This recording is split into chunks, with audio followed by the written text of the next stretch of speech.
too. I mean, you gotta take it. Stars, I'm a fool for your love.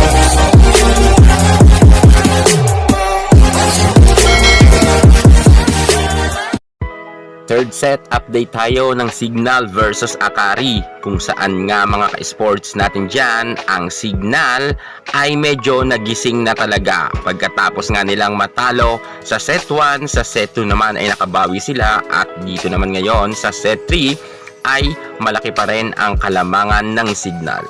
At ang Akari naman ay naghahabol na. Mukhang nababasa na nga ng mga middle blocker ng Signal ang Akari, kung kaya hindi nga sila makabuelo. At ang showdown nga ng mga running attack ni Fifi Sharma versus kay Riri Meneses ay napakaganda. Lumalaban naman ang Akari at medyo nakakadikit nga sila sa Signal. Pero kapansin-pansin talaga na kapag nakadikit na ang Akari sa Signal ay kumakawala naman ang nasabi nating Akari. Mas ginagalingan kasi ni Vanny Gandler, ni Doria Meneses at ng kanila pang mga kupunan. Lalo higit itong si Molina ay talagang malaki rin ang ambag. Pero si Vanny Gandler talaga ngayon ang nagsashine, at si Meneses dito sa third set.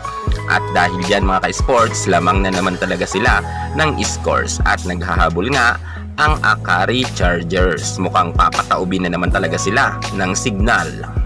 Nagtuloy-tuloy talaga ang magandang nilalaro ng Signal HD Strikers, samantalang ang Akari Chargers naman ay sobrang pangit ng kanilang galawan sa loob ng court.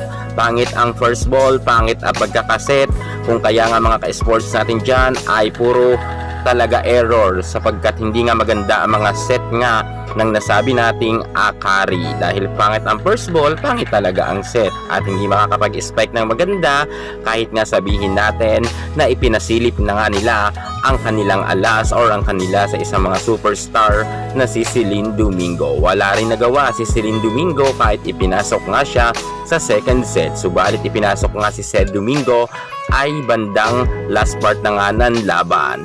2 beses siya nag-spike, ngunit wala naman itong naging ambag. Nagka-error pa nga si Celine Domingo. Mukha talagang hindi pa nila masyado nakakapa ang gustong mga set ni Domingo. At dahil dito, taob nga sila sa score na 25-12. Grabe mga ka-sports natin dyan ang kalamangan. Talagang tinambakan sila ng Signal. Congratulations Signal HD Strikers. Panalo nga kontra Akari.